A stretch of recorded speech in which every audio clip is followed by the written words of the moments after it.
Selam for you. YouTube Live.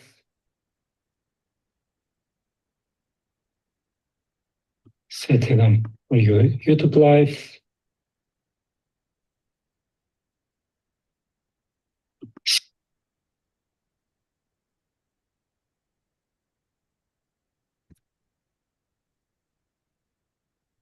Good afternoon, everyone. Welcome to our webinar at Swiss Cyber Institute. Today we will talk about decoding of the AI.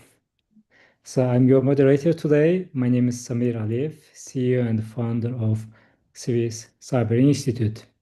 As you know that AI is everywhere now and everyone is talking about AI. And AI adaptation is exploding across organizations, institutions, and different sectors, but not all of them are visible to security and risk leaders. Therefore, the teams are experimenting also with similar tools and models under the radar, creating shadow AI that can bypass the governance, increase the data exposure, and still deliver real business value. Therefore, we thought that we need to prepare kind of webinar together with our headline partner at the Global Cyber Conference, Palo Alto Networks, to explore how to find it, govern it, and harness it. So we are joining by today to Andy Schneider, who is the Chief Security Officer, EMEA Central at Palo Alto Network, leading cybersecurity strategy with a practitioner's lens on controls and risks. This is like live session right now. We are also broadcasting on the YouTube, and we will be live next 40 to 50 minutes. So what we will cover is the surface, the shadow of the AI, next 20 minutes, and he will introduce himself, Palo Alto Networks, and the topic. Then another 20 minutes, we prepared kind of a Q&A session for you that I will discuss with Andy. Last 15 minutes. We will be very happy to welcome your questions. Therefore, our Q&A button is active. Please start to think about your question, type there, and I will be very happy to read your question to Andy and answer them end of the session, like within 40 minutes, let's say so. So I don't want to take a lot. As a house rule, this is a recorded session. We are live broadcast on the YouTube, and we will not announce your name, but just for your information, and you can also watch the webinar later on, but we will be happy if you stay here during this next 55 minutes. So, Andy, I finished my introduction. I would like to leave the stage to you and welcome you to our webinar at Swiss Cyber Institute. Great to have you here, one of the prominent security leaders of Switzerland, and I'm happy to have this next 50 minutes together with you here with our attendees. Thank you, Samir. And before I show my slides, I'll make a brief introduction for those who don't know me. Samir already said it, Andy Schneider. I'm Chief Security Officer, EMEA Central for Palo Alto Networks. The company most of you most probably know more from maybe just from the firewall space, but what we offer is really from firewall, SOC platform, cloud platform, up to AI platforms, and even things like a secure enterprise browser and others. So the firewall is still there, but our company is pushing massively into AI, and AI is a topic for today. And I will mostly walk you through plenty of statistics and also how you can set up AI correctly, as well as what from a security perspective you should do. I will share my slides and then walk you through if there are any questions that come up. As Samir said, leave them in the Q&A, put them in there, and Samir and I will go through those questions then later at the end. So just Sami, give me a thumbs up. If you see the slides, then I know everyone sees the slides. Wonderful. So I can walk you through. The important part is what I want you to do is also give you insights what we see what the business actually really is doing. So sometimes AI feels like an abstract thing, but we have a lot of insights, of course, into what businesses run, even if they are not aware of that. So I'd like to give you some insights here as well. To start, I'd like to start with the elephant in the room.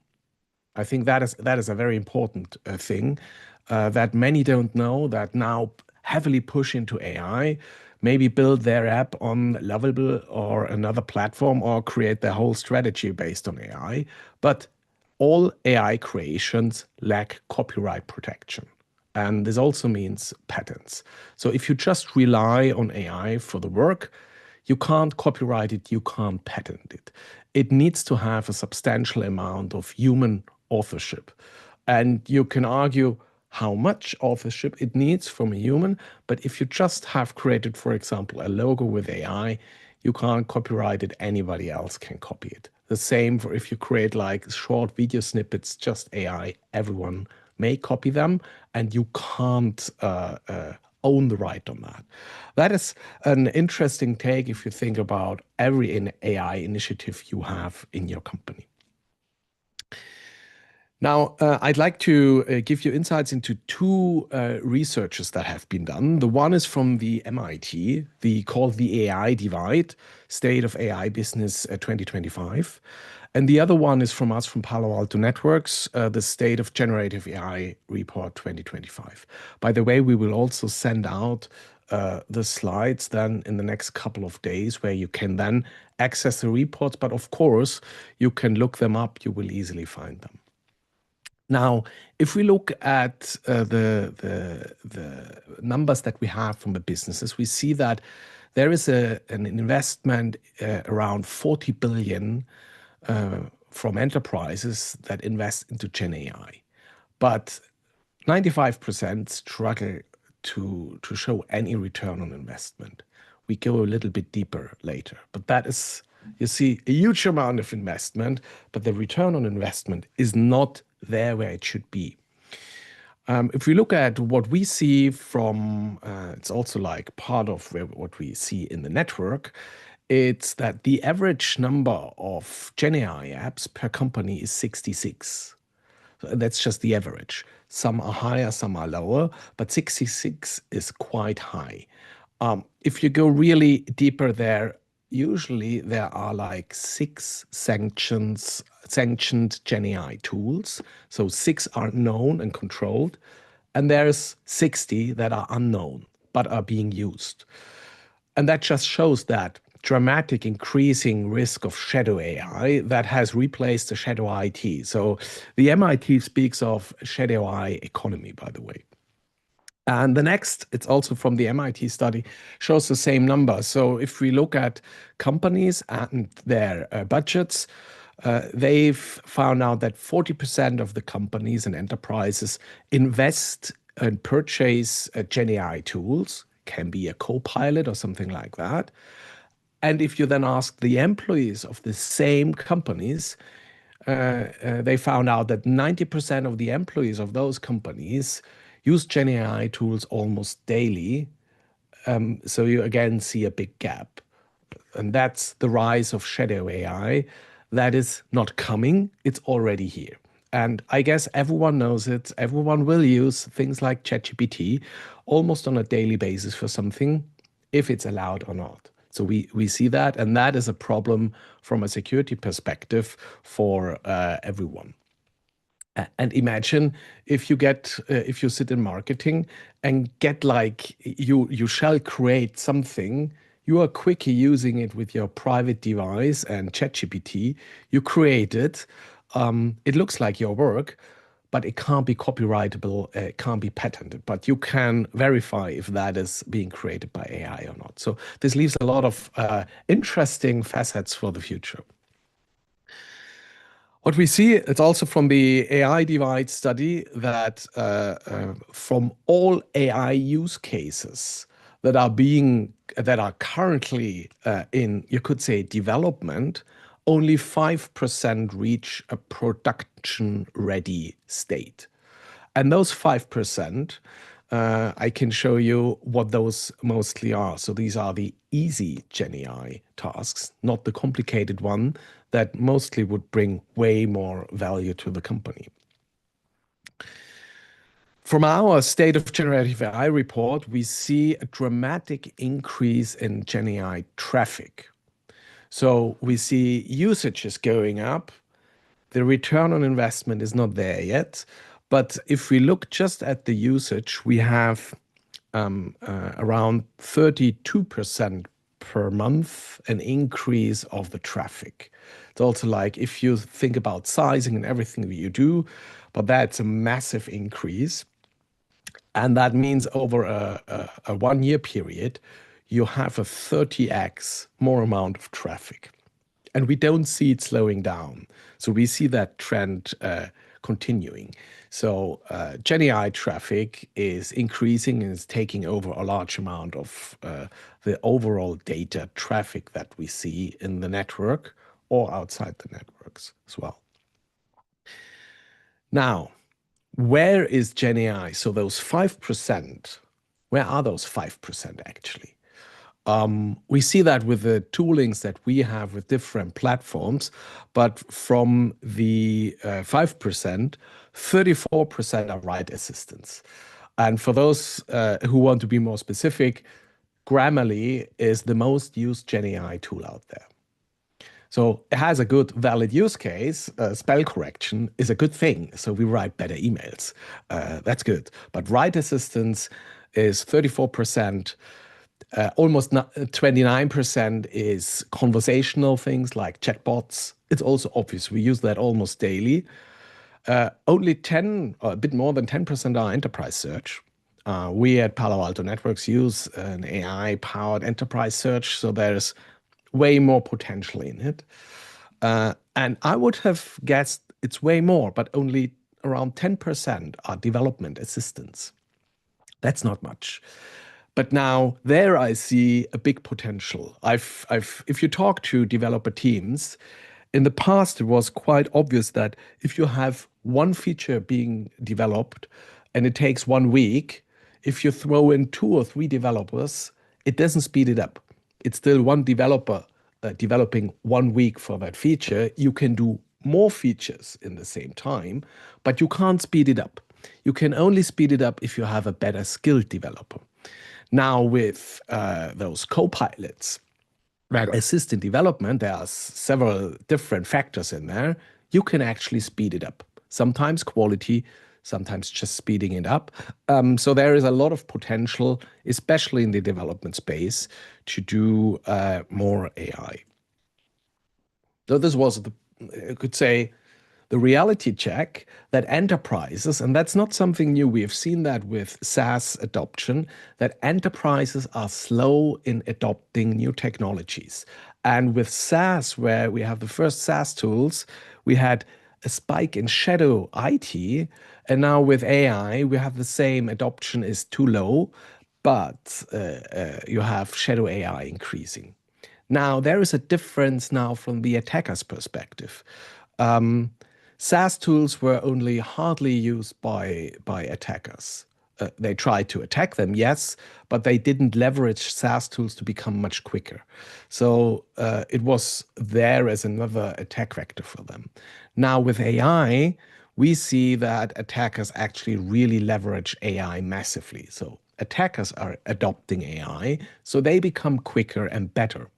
And that changes, let's say, our defense dramatically. This is a study from our yearly global incident response report from Unit 42. They do incident response. They also do like managed services.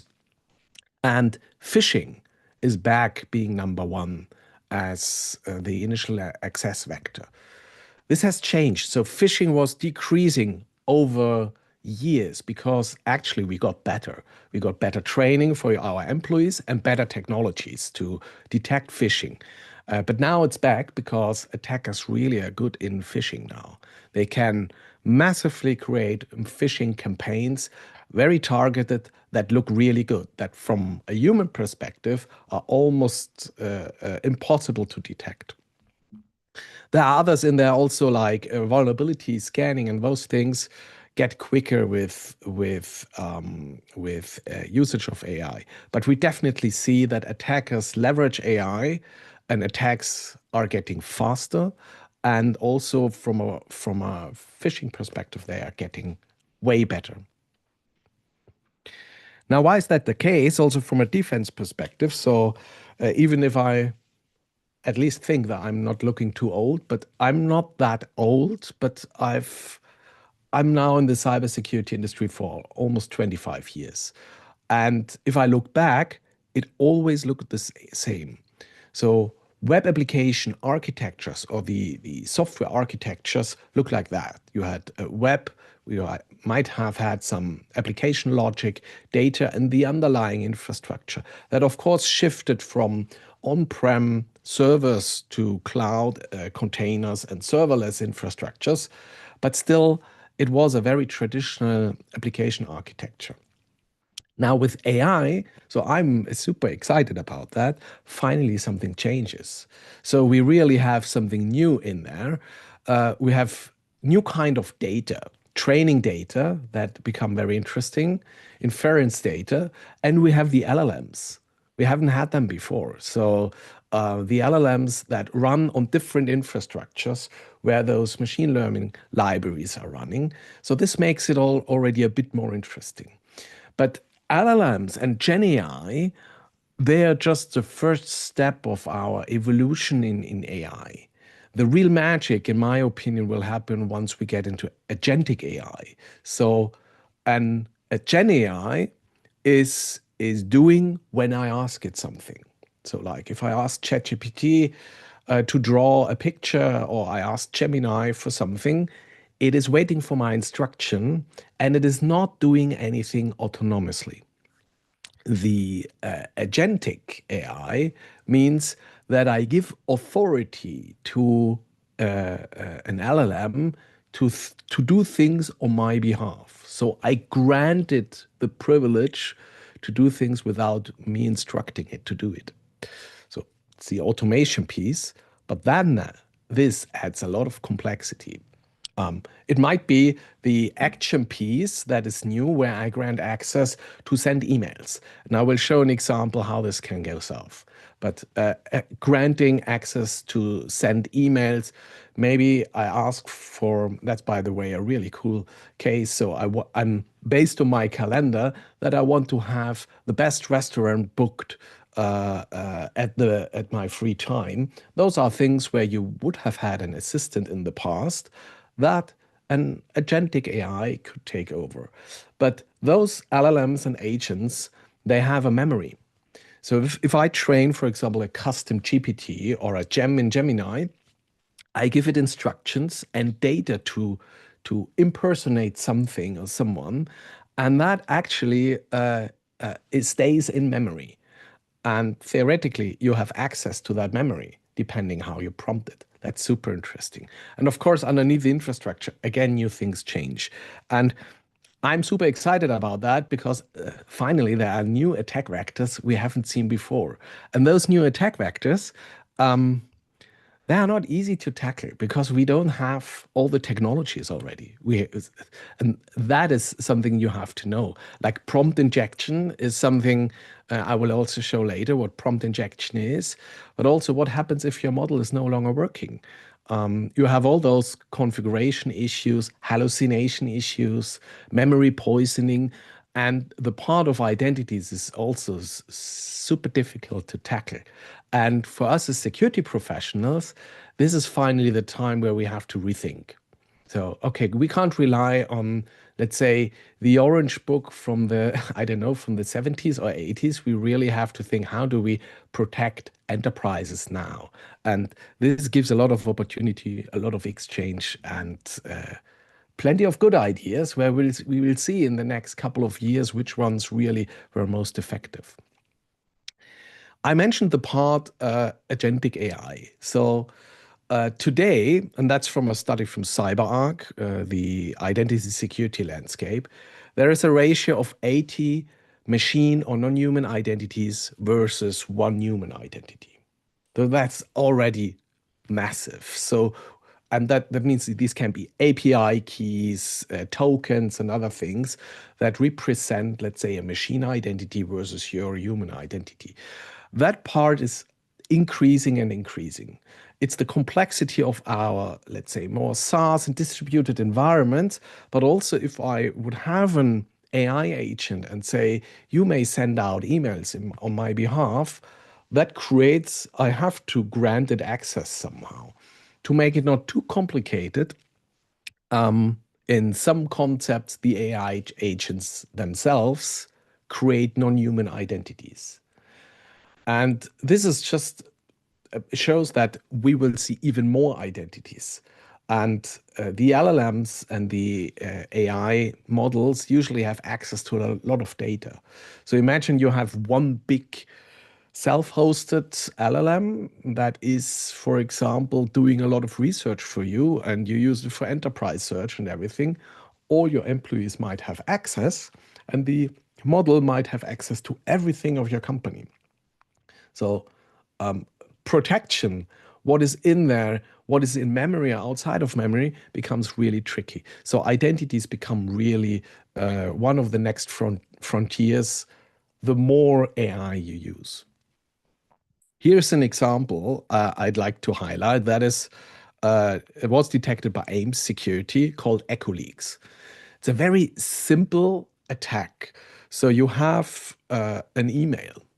You just send an email with some text in it, and it's not a real exploit in it. It's an embedded prompt or an embedded LLM instruction that is triggered once you, as a human, use the summarize feature. You summarize the emails, so the LLM reads the email, but also reads the instruction that is in there. And the instruction in that case, super simplified, said was read all the documents you have access to, especially Excel documents and Word documents, and send that over to this email address. That's the Copilot was, or had that vulnerability. It was fixed later, but it shows like there are new kind of attacks we haven't had before. It reminds me a bit of macros in the past. So there is that human element in there that you have to trigger it, but it's a very simple new kind of attack. The next one is not a AI malware, but that was detected by Aquasec. It's the COSC malware for Linux systems, and it is embedded in pictures. Also, nothing new. We have seen that even 15 years ago, but they constructed the malware, and they are 100% sure this is purely generated with AI, because the everything looks exactly like AI would build that kind of malware. So you see the first malware samples, or not just the first ones. You see plenty of malware samples that are created with AI. And you can see it, it's created by code assistants and AI. And we see way more of those samples coming up. The concerning part here is, and I just do that sidetrack, in the past we had, let's say, few malware families, but plenty of variations per family. What is happening with AI is that new families are created quicker. So we have more families, and for every EDR and antivirus, it's easy to detect variations. It's hard to detect the family, if a family, malware family is being created, so the first sample in there. And that is happening more and more. So even on the detection side on EDRs, we have to rely way more on, let's say, machine learning detections than before. Now, this one has gone through the news a couple of times. Anthropic recently released their threat intelligence report. And there is one in it. It's the North Korean infiltration campaign, where they use AI to attack companies. And they do it across all the phases. So they have front-end development, scripting and programming, the back-end development, and the interview preparation. In the end, they then do deep fake. So they have, for example, somewhere in the US, it's mostly US companies being attacked. In the US, they hire someone who is a resident in the US, but from there, they run more or less a deep fake application where they live you see a different face. And once they are hired, the laptop is sent to that home address of the resident there. They get remote access to the tool, to the laptop, and then it's an inside attack afterwards. It's a very sophisticated kind of attack, has been used now over the last 12 months, quite often.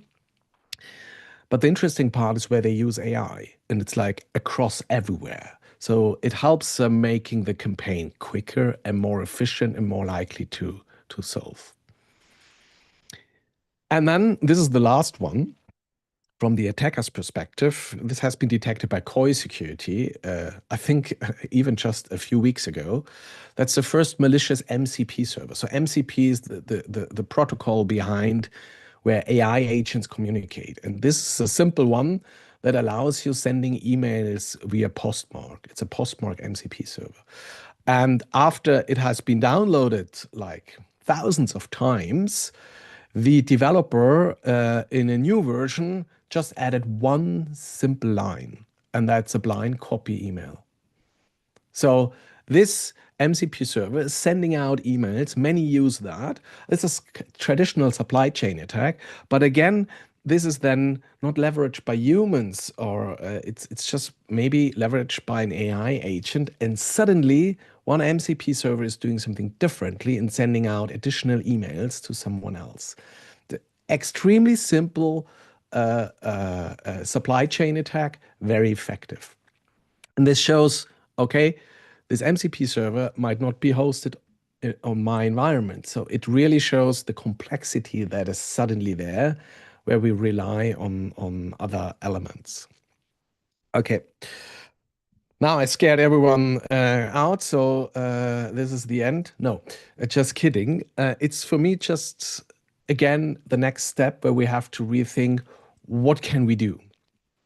One thing that worked well in the past is building a good framework in your company.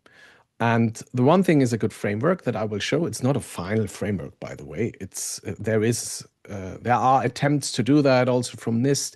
There is an ISO 42001 standard out there, but it's just something that we see that works, and working with maturity levels. So working your way up from measurable outcomes from a level 1 or level 0 up to higher levels.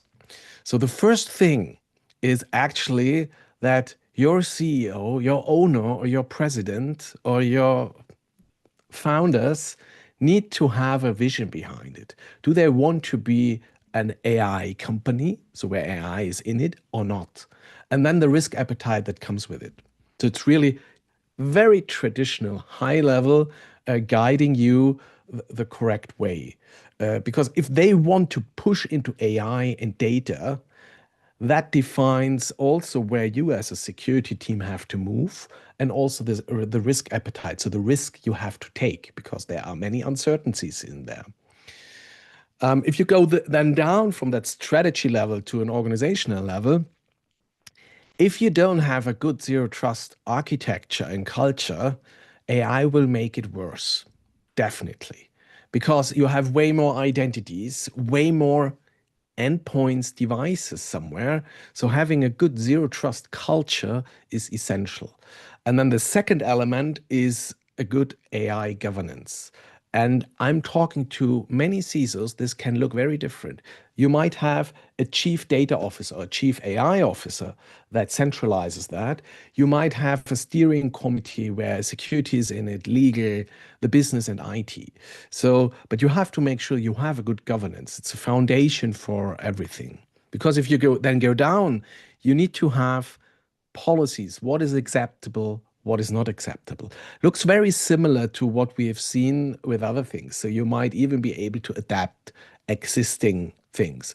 What models are allowed, which models are not allowed. For example, we have that at Palo Alto Networks. I know exactly for which use case I may use which model and what is not allowed. So the boundaries and the guardrails that are there. And of course, then the process, I mentioned that how we do that. If I come up with a fantastic idea, what I'd like to solve, I can submit that as a use case, and there is that committee looking at that and approving that or not, but giving me feedback which tools I may use or not. And then you see like red teamings and a couple of things. And then the last thing is the technology. We are a technology vendor, so we provide technology, but there are plenty of other things you have to solve in there. And I don't want to talk technologies, but as many see us just as a firewall vendor, sometimes very limited. I just want to highlight that you can do a lot with technologies. It's the only highlight I give. We've acquired a company and we have a technology that is doing runtime security, posture management, model scanning, AI red teaming, all of that.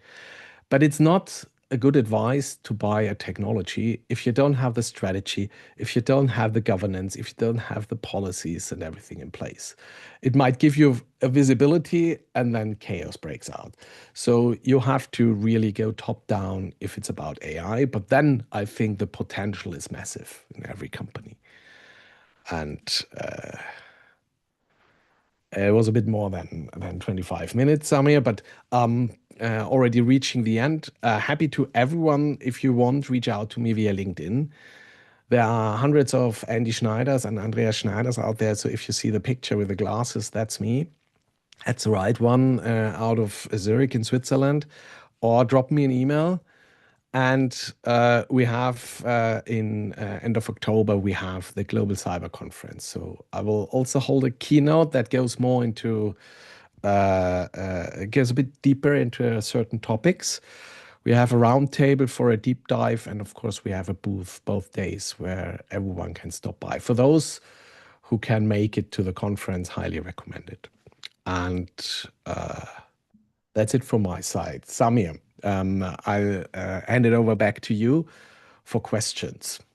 Thank you very much, Andy. I have heard a lot of presentations, a lot of slides, but yours is something else that gives really wow.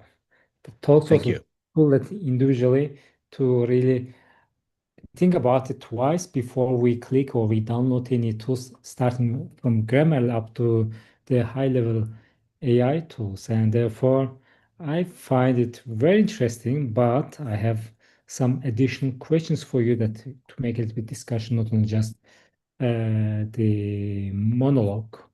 So Yeah. this one sentences. What are the most common blind spots you see with AI adaptation right now in the enterprises? It's actually that many are not aware how AI is actually really being used. So most don't have the visibility at all. So they think people, if they think about AI, they think about ChatGPT.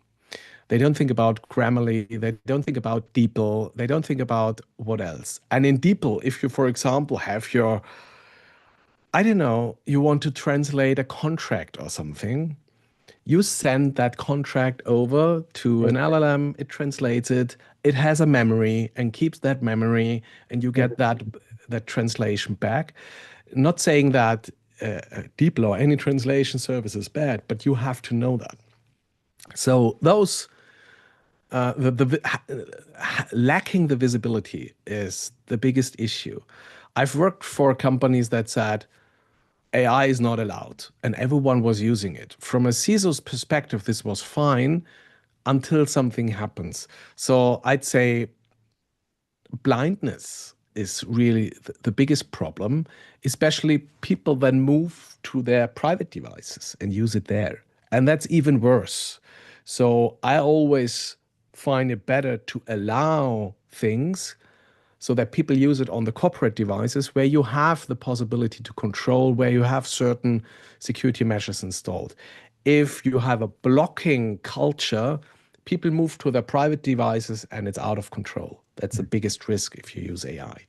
You said that the blind spot is not to know the system itself, but do you think that we know what's the AI actually from enterprise and user perspective? AI, what's the AI technology actually? Many don't know that. Actually, many tools have AI built in now. It's almost everywhere, and many just don't know that. There was that, for example, that um, Salesforce incident where the chatbot from Salesforce had a problem in there, and people from there, someone got access to records in Salesforce, and it's not completely AI related, but many didn't think about, oh, there is a chatbot, and that chatbot, by the way, can has access to resources. So AI is like somewhere in your supply chain becoming, or their AIs becoming relevant. Vendors are using AI the same as you might use AI.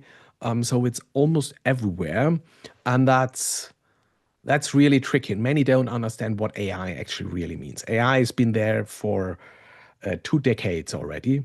We just called it machine learning, and but Gen AI, generative AI, now is pushing forward because we have more compute power. We can do way more things with it.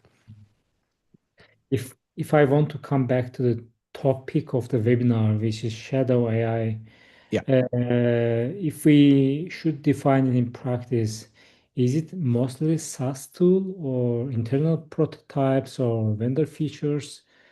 Uh, it's what's SaaS the tools. So you could say it's extending the SaaS ecosystem because most of the tools you will access through your browser. So the browser actually is becoming more and more important okay? because everywhere. So if it's ChatGPT, you can host things by yourself, but then you have to invest a lot of money. You have to have the compute power, and then you have an official purchasing process and everything. Or you just use the SaaS tool that Mhm. is there almost for free. Mhm. So that's why many use the SaaS tools. But what we see is with enterprises that really,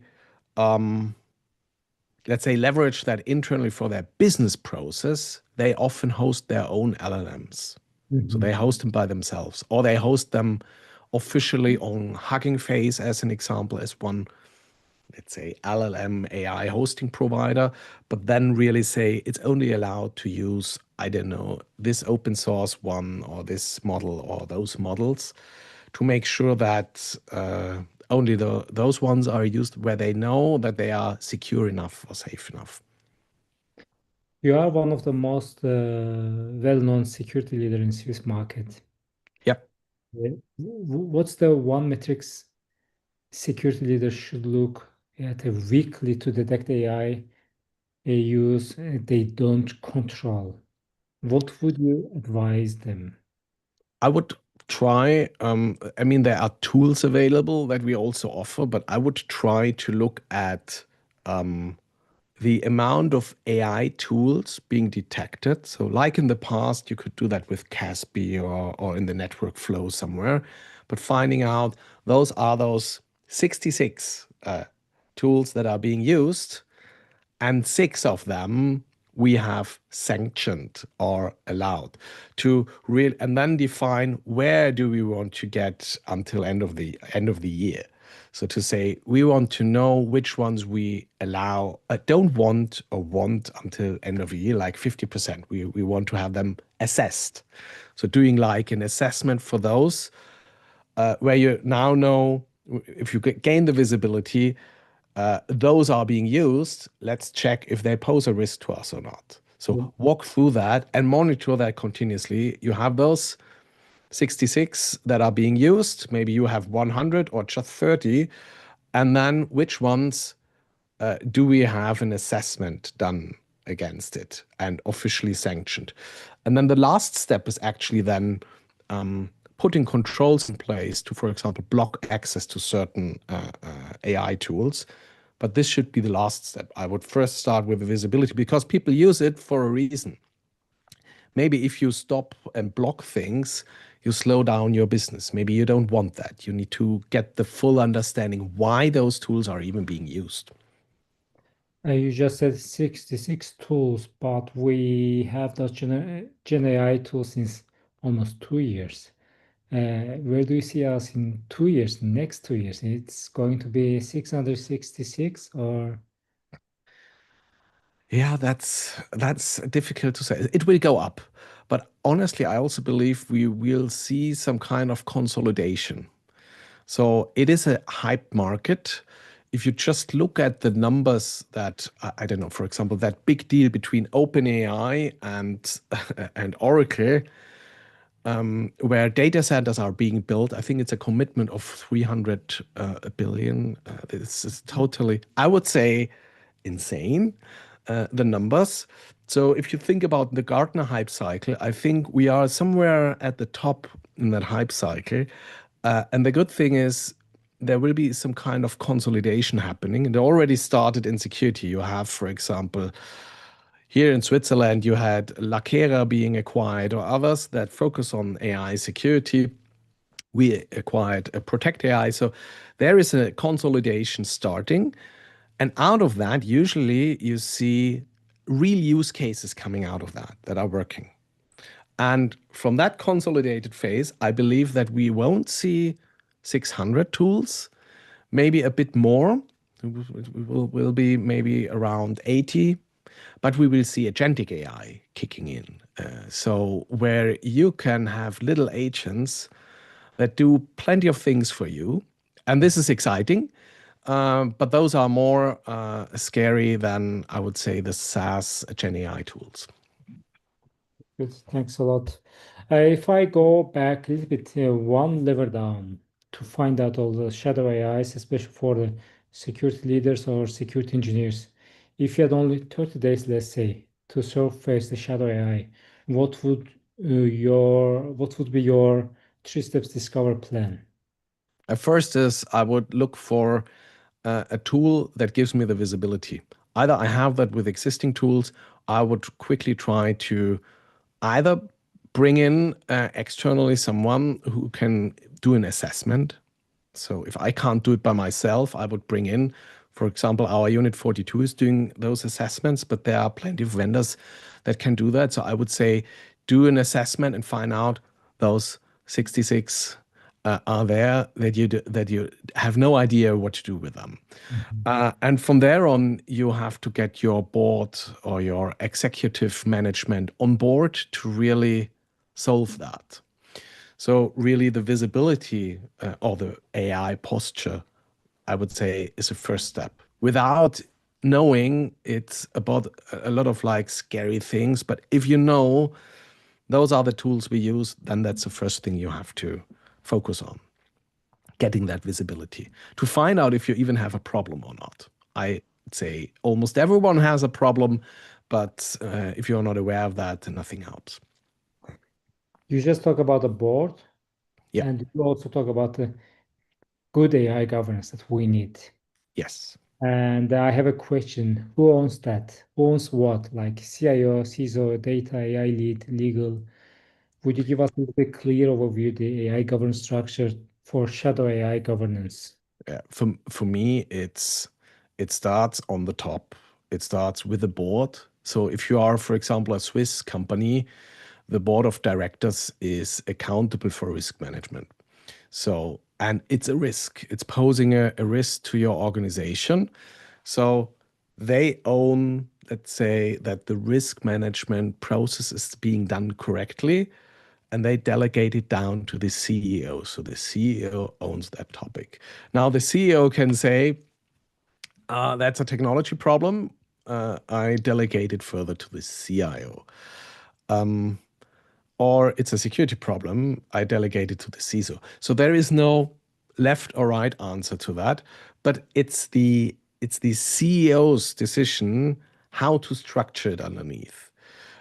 I believe it's good to have someone like a chief data officer in an organization. If you are more hierarchical, it's a chief data officer or chief AI officer.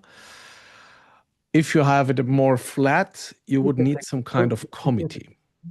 Is this chief data officer or chief AI officer? Is it a technical position or it's like more management strategic position? I would say in between. It's the business has a need, but doesn't understand technology. The CIO understands the infrastructure, and I would say it's a role that you need because there is that lack of knowledge. So bridging the knowledge between the business and actually the technology. So between those units. You could say it's a bit like a CISO. I would never put them underneath the CIO. But the reality is most CISOs report to the CIO. But best it would be also someone understanding business and sitting next to the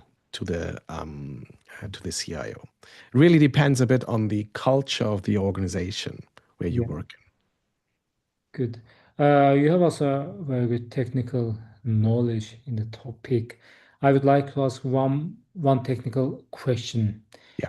Let's say let's say we have a shadow AI, and if you could deploy only three controls this quarter to reduce the shadow AI risks, which and why are they? Yes, Controls. actually, I would actually deploy. There are those enterprise or secure browsers. I would start with them for a specific reason. So, for example, we offer like a browser because the browser is the ultimate, that's the endpoint for you, for everything.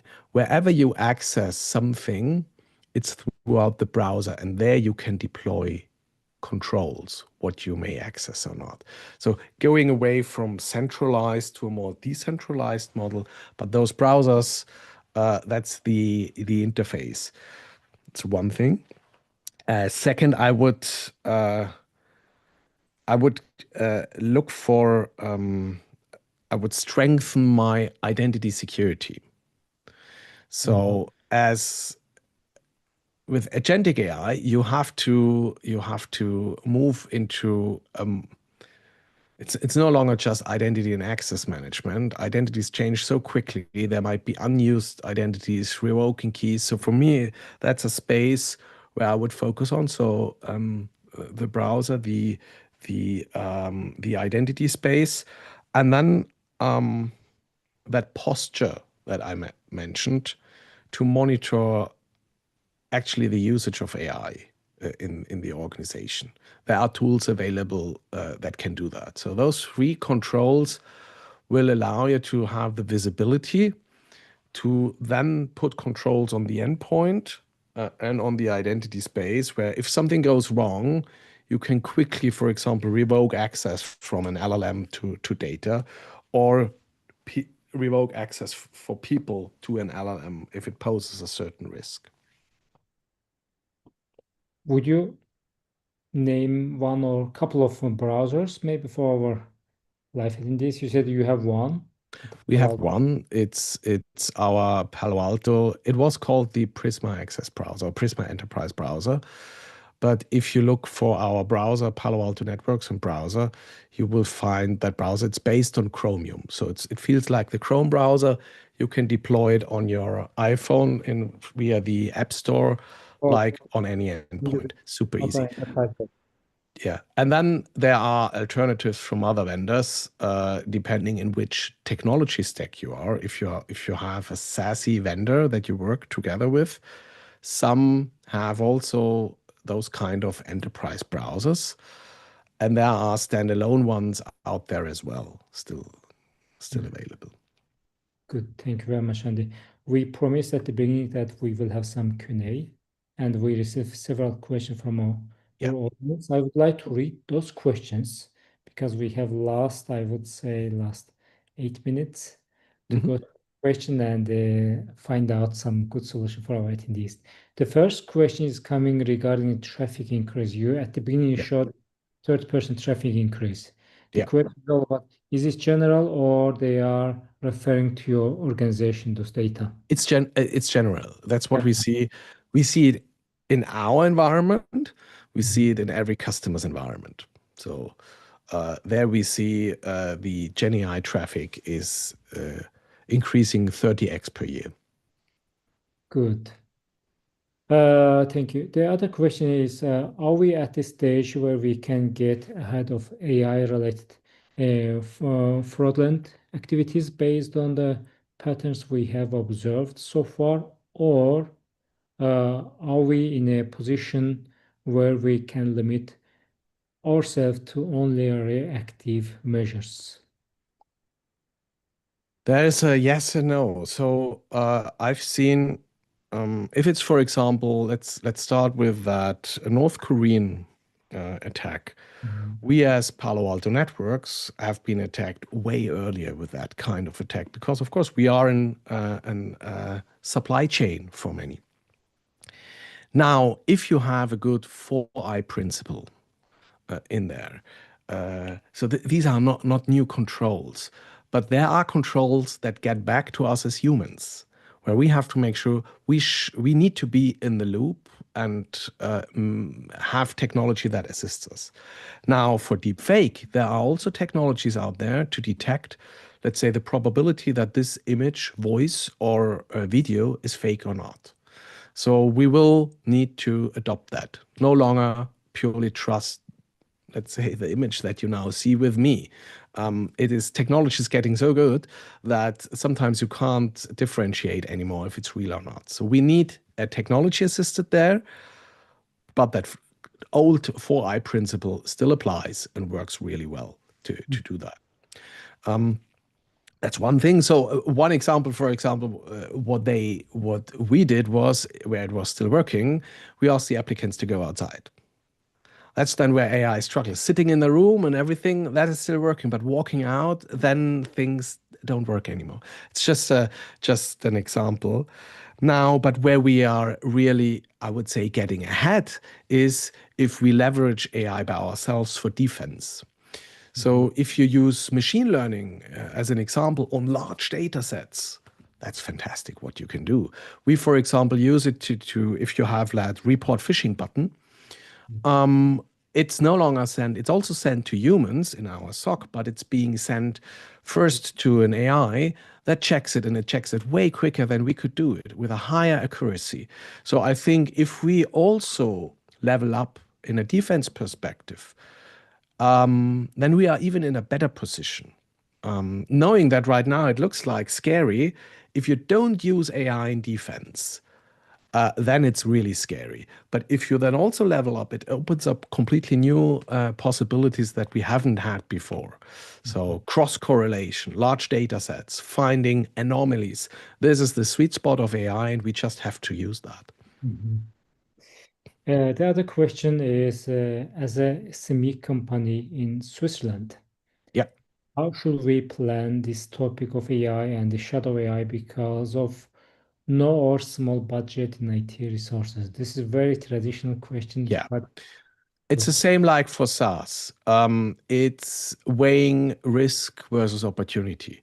If you don't have the capabilities, obviously you can't do that much. But knowing is the first thing. So it's like if you drive too fast in Switzerland, you are not surprised that you get a ticket that is insane high. Don't do that. For those who are not from Switzerland, never go to Switzerland, drive too fast. It's the end of your life. But knowing is important. So sit together. I'd sit together with the CEO, the CIO. You might have hybrid functions and talk about it. Do you, how do you want to deal with that? And it's a similar conversation about SaaS. I personally would always see the business opportunity higher than the negative things, because you can't just not use AI. Others will use AI. It can speed you up drastically, but there are like commodity tools available that can already do quite a good job. But if you have like bring your own device, if you don't have two-factor authentication and a couple of other basics not being done, then you are double screwed if you use AI. But if you do the basics right, if you have MFA, then I think the risk for a small company, it is there, but it's not higher than with SaaS tools. You also have a similar supply chain risk that is there. Mhm. Oh, we have some other more questions, but let me read one interesting question here. Is post-quantum security for data, communications, and authentications, identification, Mhm. manipulation already is topic? Also considering recorded conversation which could be decoded later. Yes. So it's always a bit tricky. So quantum encryption and decryption specifically feels like a topic for the future because it's not concerning the CEOs today. So if you have to invest today into quantum encryption, where you might have a problem in 2 years, the budget goes somewhere else, maybe even more into coffee or other things. But it is a problem like we had with TLS encryptions. So you could like capture that, wait until you have commercial quantum computing available, and then decrypt it. So for that cases, I would. It's similar like with AI. I would look at visibility first and understand where are you with quantum encryption, and because you might have firewalls that are not capable of deploying quantum safe encryptions. So if you have Palo Alto Network firewalls with the latest PAN-OS release, you have that in there. So just as a teaser, you have a quantum readiness dashboard in there, but it only covers the ones you have from us. But it's way more. You might have stored things somewhere in an old security bucket. So having that visibility, I think, is the first thing you should work on.